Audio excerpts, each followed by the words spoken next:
Justin Bieber and Diddy, another resurfaced video that's going viral again. And allegedly, this was after Justin Bieber dropped his Yummy video, which allegedly a lot of people think it's about Diddy. I don't know, here it is. So see, somebody said this interview was after he dropped Yummy. Diddy found out it's about him, and he definitely no. Which, who knows? Me and my family both just are so grateful that you and I get to stay home and be with our loved ones and be with our family while they go in and day out and do what they do. So I appreciate them, and I know that that's your same heart as well. So yeah, no doubt. Those are great words. I feel when I'm listening to this, I've known you for such a long time, and I feel the Lord speaking through you when you speak nowadays. And your words really mean a lot. And shout out to the healthcare workers, shout out to you and Haley. Bro, why is he shaking his head like that? And absolutely, I'm so honored to be on this call. You know, I respect you so much. I always have, always will. What you've done to this planet, who you are, and what you do for your family is something to be commendable. And people look up to you all around the world. So I just want to say thank you for your encouragement to me. Obviously, what you mean to the world is so special, but obviously to the Black community and what you're doing right now, I just want to say raising awareness for the Black community.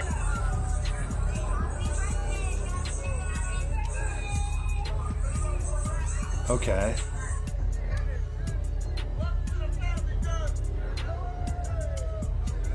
I don't think he's happy to be a part of the family.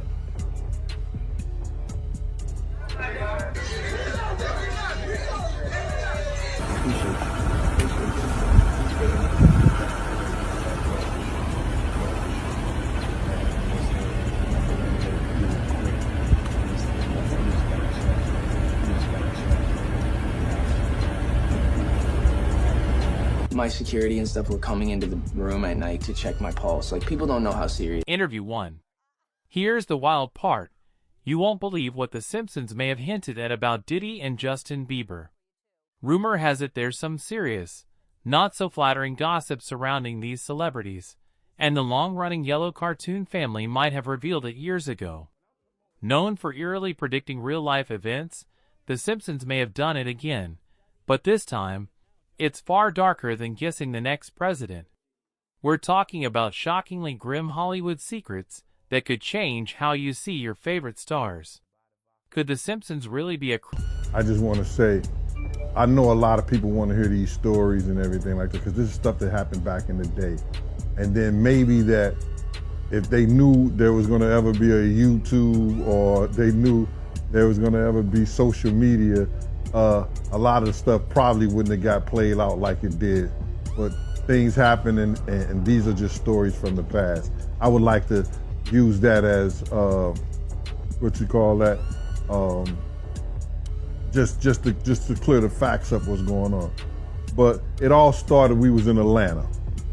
And this story starts when I'm with Puff, and he's in exotic bookstores, and he's doing shopping. Right, he's shopping, getting his stuff and everything like that. So, you know, this is the first time I was ever in an exotic bookstore with Puff. So, you know, I'm giving him his space. He's taking things off the shelves and stuff like that, because they gave him a brown paper bag. When they gave him a brown paper bag, he was just putting stuff in there.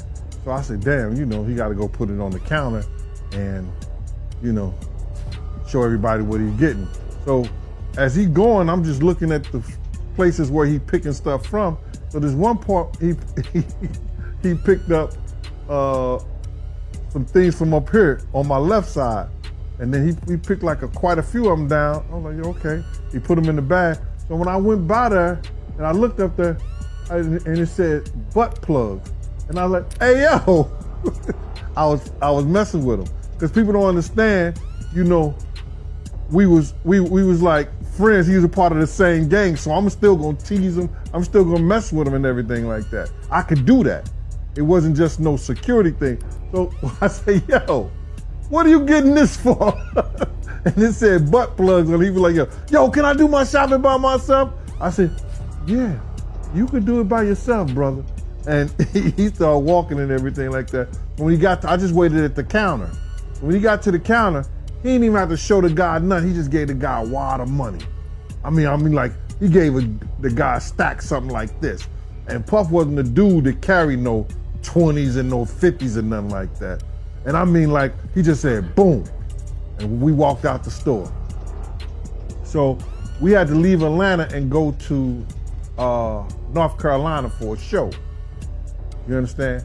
And it was him, this rapper, Sarah, and this other girl.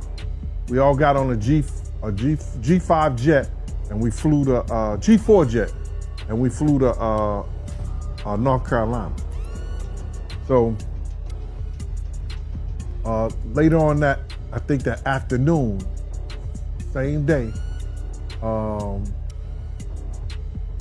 this rapper and him, they all in the room together. You know, it's Sarah, the girl, Puff, and this dude, this rapper.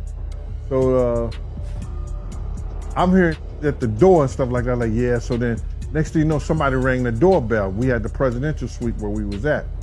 So I opened the door and the dude said, yo, I'm here for my cousin. I said, who your cousin? And he said, Ja Rule.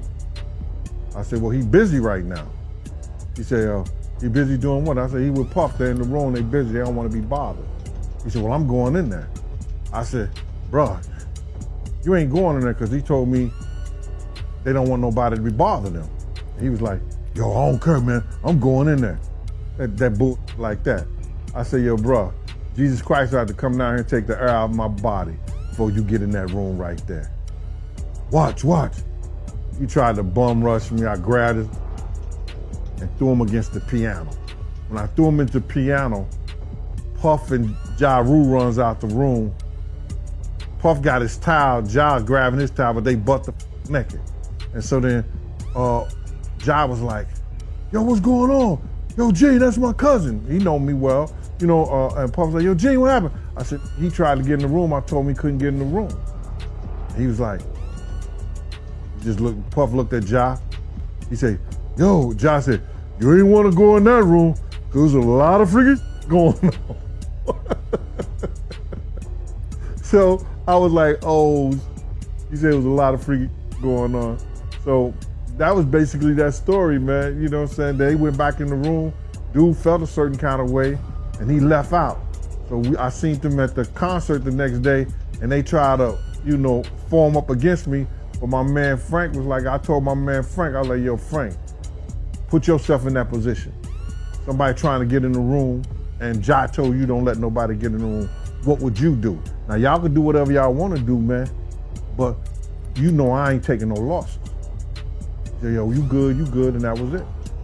Bruh, when Ja said, you don't want to come up in there, a lot of freaky stuff is going on. You got to use your mind. What they was doing with those butt plugs. There's a particular Simpsons scene that's giving the whole Diddy, Bieber situation some serious deja vu vibes. How did those yellow characters know? And what else might they be hiding? Let's rewind to season 23, episode 11, titled The Docile Network. In this 2012 episode, there's a moment that has everyone talking. A young pop star, complete with the signature Bieber swoop and purple hoodie, gets a little too cozy with an older music mogul who, from the shades to the bling, screams Diddy. They're in a recording studio, and while the older character offers career advice, the way he stands so close, hand resting on the kid's shoulder, gives off majorly unsettling vibes. What's chilling is that this aired years before any public accusation surfaced about Diddy or Bieber. But of course, this isn't the first time the Simpsons seem to predict the future. They famously portrayed Donald Trump as president long before Sean Diddy Combs' investigation. New surveillance video shows Combs being taken into custody in a Manhattan hotel last week. Our senior investigative correspondent, Aaron Kotursky, is at the scene of his arrest. Good morning, Aaron. Good morning to you, Robin. This is the hotel where Sean Combs was arrested a week ago. You can now see how that arrest went down. This morning, watch how federal agents took Sean Diddy Combs into custody. He's seen in this video entering the Park Hyatt Hotel in Midtown Manhattan with others when agents from Homeland Security Investigations approach and separate him. They place Combs under arrest and lead him out the front door in handcuffs. His lawyer said Combs had come to New York 2 weeks earlier with the intention of turning himself in. He did not expect the agents to be waiting at his hotel last Monday night. Why doesn't the government want him to turn himself in? Because then they can't ask for detention. So they go and they arrest him. They arrest a guy who came to New York to turn himself in. 1, 2, 3. A day earlier, Combs seen out and about in New York with his family, seemingly in good spirits. Combs has pleaded not guilty to racketeering, conspiracy, sex trafficking, and prostitution charges. At the center of the case, this 2016 video obtained by CNN that depicts Combs attacking his then-girlfriend, the singer Cassie, and then dragging her back toward a hotel room. Federal prosecutors said the video is powerful evidence of how dangerous the hip-hop mogul could be to women, part of why 2 different federal judges denied him bail. This has to be a 100% culture shock. I can't imagine living a lifestyle of the incredibly rich and famous and then going into this very dark, impersonal, cold, austere facility. Combs, who lived in this $50 million Miami mansion, is now in an isolated unit of a federal jail in Brooklyn known for miserable conditions. The special housing unit is a 24-hour lockdown unit, which means that any movement within that unit is controlled and coordinated, and no inmate moves outside of his cell without being in full restraints, to include leg irons, handcuffs, a belly chain, and at least 2, if not 3, staff members escorting them.